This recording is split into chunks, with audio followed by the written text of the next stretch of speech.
YouTube, what is good? You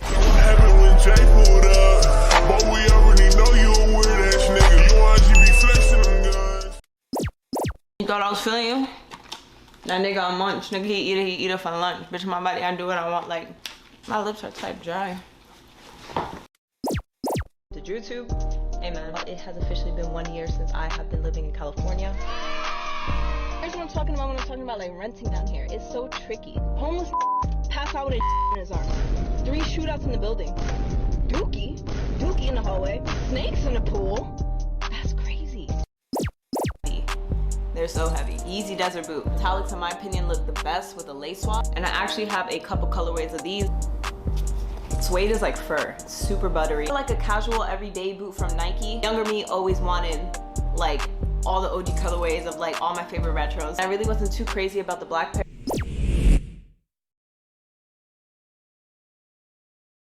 On my Switch, I play like Animal Crossing. It just depends. It really just depends. But yeah, Pokemon. I'm big on Pokemon. I don't care. You can't take that from me. Who's trying to take it from you? Old age. I will never not like Pokemon.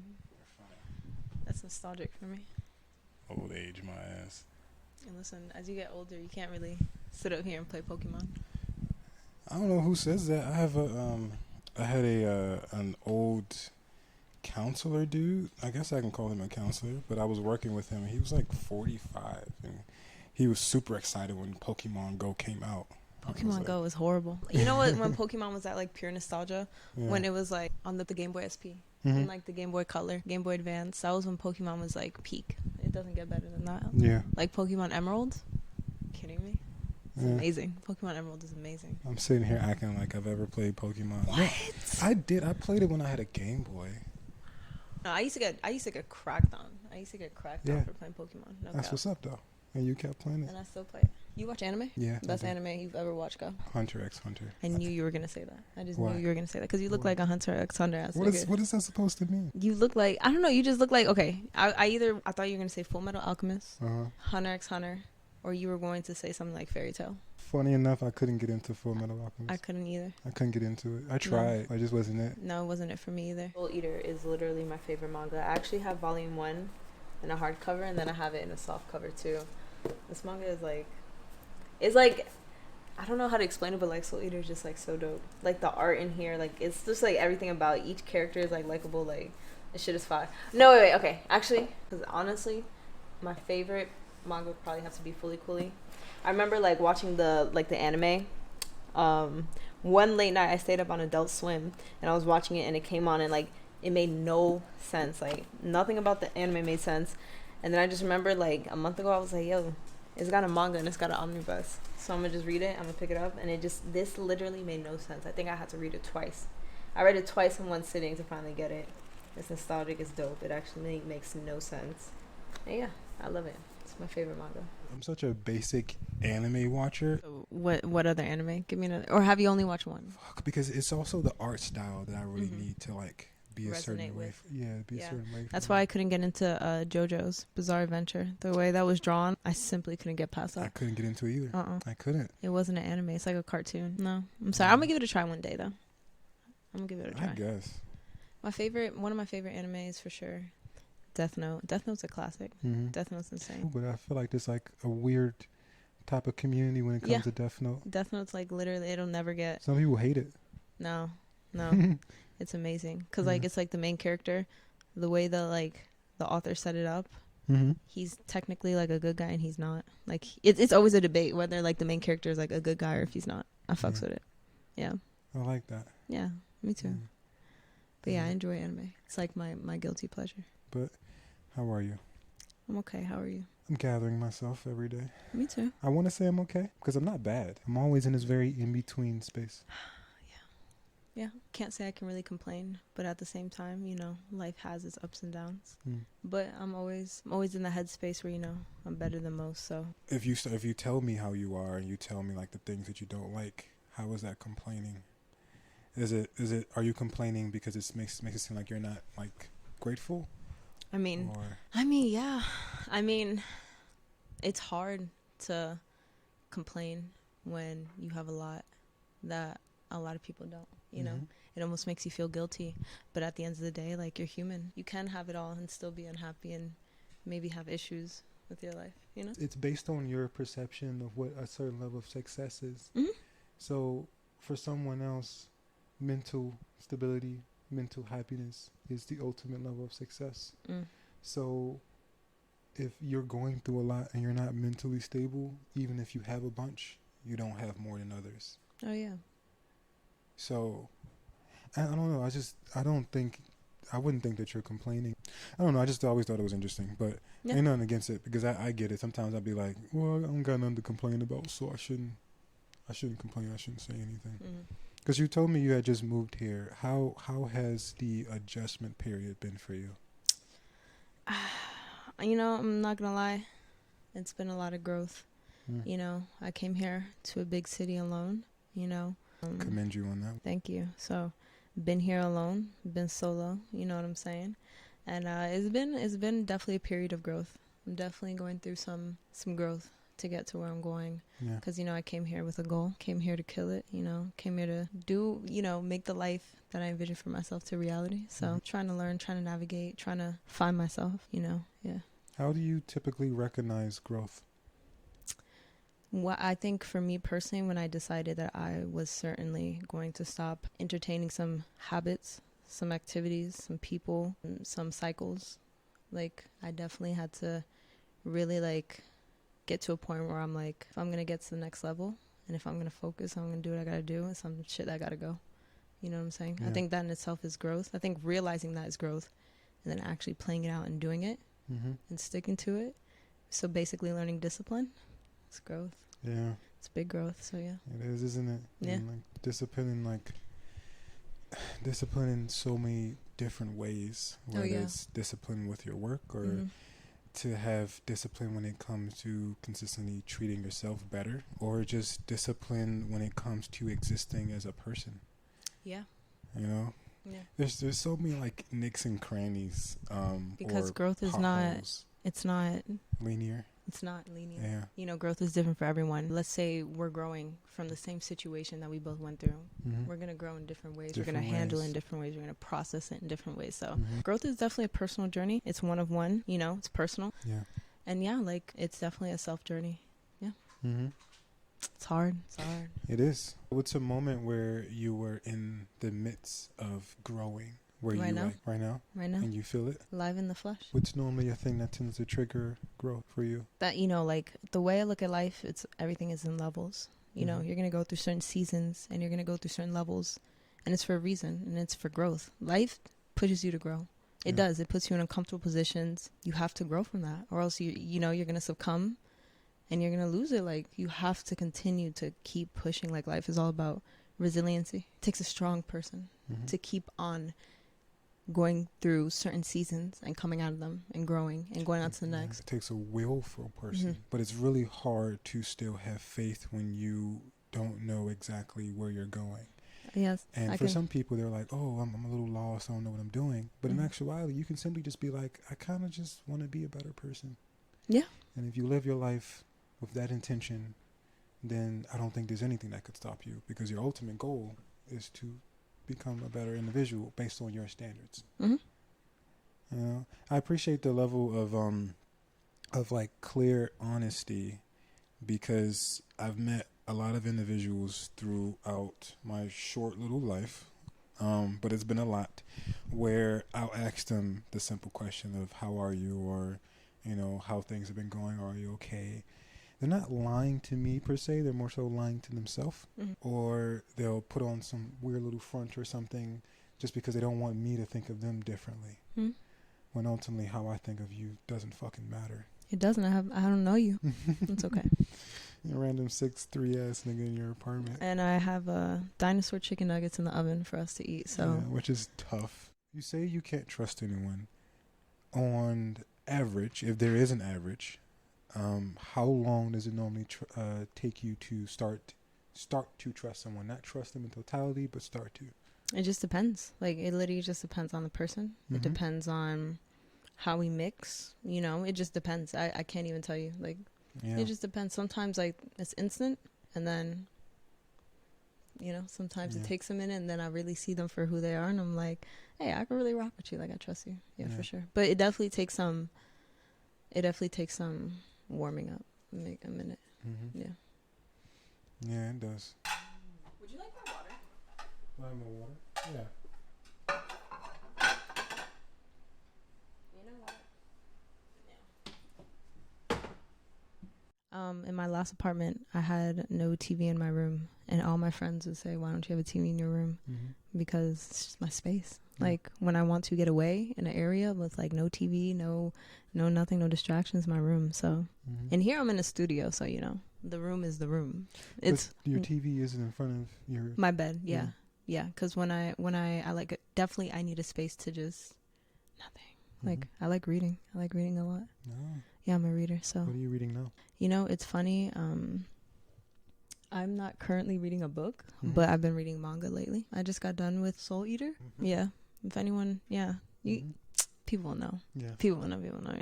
You know? Yes. Soul Eater is so good. But yeah, so the Soul Eater manga.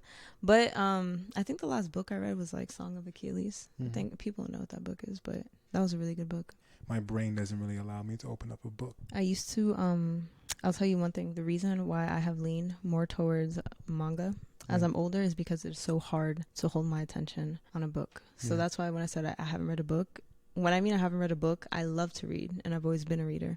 But I haven't picked up a book in like 5 or 6 months now because it's so hard to genuinely just sit there and focus on and just read and not do anything else. Then I start multitasking. Yeah, it's just a lot. Yeah, no, I get that. And my brain is telling me to go do something else.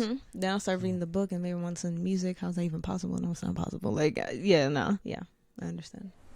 This is where the magic happens. This is where I keep all my shoes. Put y'all on this one. These are like my favorite Yeezy boots I have. The first these are like all my favorite hoodies right here. This is my hoodie right here. Filthy Project. Support small businesses and support small black businesses. Yeezy right here. It's still black business. I don't care. Support that. All that. You know what I'm saying? Sneakers all on the bottom. These are like all my t-shirts. These are like all my like heavy coats. And yeah, this is where I keep all my stuff. This is like my most recent pickup. See, these are CDG wool shorts. Yeah. Come in there, got some home fleece. Yeah. And yeah, this is where I keep all my cool stuff. So typically when it comes to like when you're like in a very hyper creative space, what do you normally do? I am antsy. I'm an anxious person. I'm not gonna lie. I'm a very anxious person. I know I definitely don't come off that way on the internet. I never even get that. I get a lot of different stuff, but I never get that I'm anxious, which is fine. I don't need anyone to know I'm anxious, you know? Yeah. Except for anyone who's watching this. Yeah, of course. If you're watching this, sure. I am an anxious person, and I'm anxious when I'm not doing something creative. So I feel like when I'm creative, I won't be that type of person and be like, when I'm creating, the anxiety leaves. Like, no, it doesn't. But I will say that it definitely pushes me to come up with the best stuff at the moment. Sometimes like I'm so anxious because I have so much to do and so much ideas, and I'm like, all right, let's just get to it. So when I get into that spot, when I get into that space, I'm really zoned in. Like I'm really zoned in. So when it comes to gaming, like I'm not gonna lie, I have my set favorite games. I'm not really a gamer, but when it comes to some classics like Skate 3, GTA 5, like games like that, I'm in there. You know what I'm saying? So when I really want to tap in and just get lost and get out of the work, I really come here to this desk. I put the microphones on, get to the magic. Y'all already know how I do. Hey, follow me on Twitch at Drop Top Tokyo. You feel me? I be getting shit done on there. I'm so passionate about what I do. Like, I'm so passionate about what I do. And I'm so passionate about where it's going to take me. Not if it's going to take me somewhere, like where it's going to take me. I have like a lot of ideas. I have a lot of ideas, and I feel that is seriously what pushes me to do what I do. Because like if someone or if people don't see this, I'm gonna go crazy. Like I'm simply not that type of person who I'm not satisfied with small audiences, small things. I am that type of person who needs and wants a big audience. I want the masses. Like I am that person. I won't sit here and bullshit. So I appreciate that. Whenever I'm working with like a client or something, and the first question I tend to ask them is, how big do you want to get? And it's the most important question. And people lie to me all the time. It frustrates me because it starts out the relationship wrong. But, and I guess I'm going to look at the camera when I say this, the most truth you can give yourself when you're a creator and you want to be known for your work or to sell your work is to be honest with yourself with how big you want to get. yeah. Because depending on how big you want to get, that dictates how and what you do. If you trick yourself into thinking small, Yeah. you can't do that. Be honest with yourself. Yes. You want to be the biggest dada in the world, you stick by it Be the that. whole time. And if you're okay with being a city famous person, own that. If you're okay with having 100 people know that you exist, own that. But if you try to work outside of your means when you know that's not who you are, it will take longer for you to get to where you should be. I know niggas gonna be big regardless. That's just crazy. Yeah. You know, that's the one thing I've never doubted my entire life. How amazing shit gonna be. You know. Absolutely. Yeah. I always knew that I was gonna be doing what I'm doing right now, and like I've only just begun. Like I just hit social media, you know, like it's been like a year and a half. Yeah. So it's only going to go up from here, but it's a journey. It's a process. It's a lot of blood, sweat, and tears. A lot of stuff people don't see. Like they're going to see me now. People already have a set appearance on who I am and how I live now. Yes. They don't know me. You know what I'm saying? But when that time comes, when it really gets up, people are not going to understand. They're going to be like, it happened so quick. Like, she just blew up overnight. They love saying that. No. That's silly. No. Yeah. No, it's not going to be. There's 24 hours in a day, my nigga. You know and all 24 is, that's my life. That's me. Yeah. So I saw something on TikTok. This guy was talking about when it comes to like creators and how when people see us just doing random shit, they don't think we're doing work. Like if we're sitting here and like for example, I tend to watch YouTube or scroll on TikTok or whatever it is for research purposes. I'm analyzing. I'm seriously, and that's what people don't understand. Listen. For the people who watch this, for the people who are watching this, and if you're my follower, you know, like I'm doing the YouTube thing right now. Okay. So when you see me on YouTube watching other vloggers and other creators, half of the time, sure, I'm watching it because of video. But I'm studying what people like, what they're putting out, their editing style. I'm not biting or nothing, but I'm trying to see what people like, you know, what's jumping, you know, I'm trying to see who this person is, why people like them, you know, like what are they doing? So yeah, a lot of social media, especially like even when people think like TikToks, half of the time people think people are posting TikToks to TikTok. No, half of the time people are posting TikToks so they could get up. Like people are not just posting a post. A lot of people cap like they're just posting a post, but people posting a TikTok, like if you're really serious about it, that's work. Yeah, it is work. You know, posting YouTube, that's work. Yeah. So you're vlogging. Is this a vlog?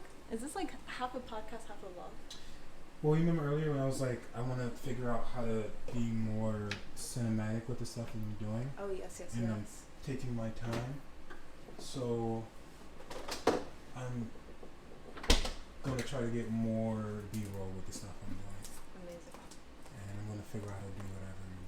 I normally, when I get in front of the editing table, I just go with what seems to tell the story, with whatever I have, really. I'm gonna have to reach behind you now.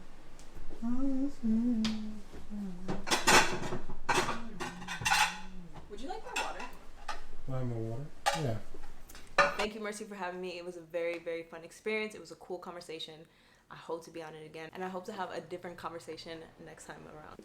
Peace. That's good. Hey, yo, welcome back to the channel. What'd you say? You be like, peace, love, mercy. Gosh, y'all. Like, comment, share, subscribe. No, dead ass, like, for real. We're not playing. Like, you literally, when you're right here, I expect you to take that mouse, go over to the subscribe button. You're supposed to look at the lens. I be looking at myself. Well, real bad. I got it real bad.